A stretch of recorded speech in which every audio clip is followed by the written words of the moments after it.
Uy, hello guys, kamusta? Kamusta ang buhay-buhay natin dyan?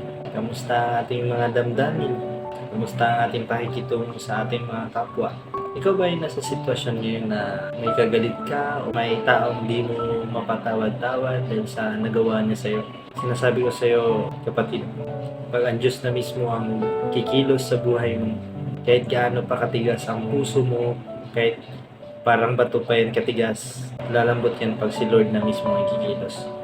Panoorin natin itong video na to guys. Sana makapulutan natin ng aral ito.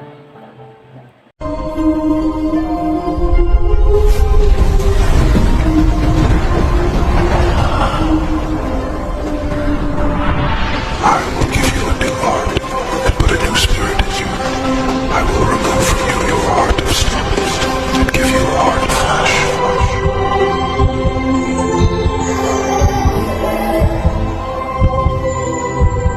Gets nyo ba yung video guys?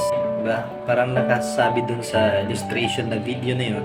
Kahit gaano pa katigas ang damdamin mo, pagwas si Lord na ang kikilos, panahon na para magpatawad, panahon na para manumbalik sa mga taong manumbalik ang relasyon mo sa mga taong kagalit mo, kaibigan o kapatid o ano-ano man yan. Kapatid, sinasabi ko sa'yo, panahon na para ikay magbago, magpatawad, pagkat ang Diyos nga ay nagpapatawad. Maraming salamat guys, sana ay nagets nyo ang ating punto ngayon sa video natin. Hindi lamang ito basta vlog para magpasikat or makakuha ng views.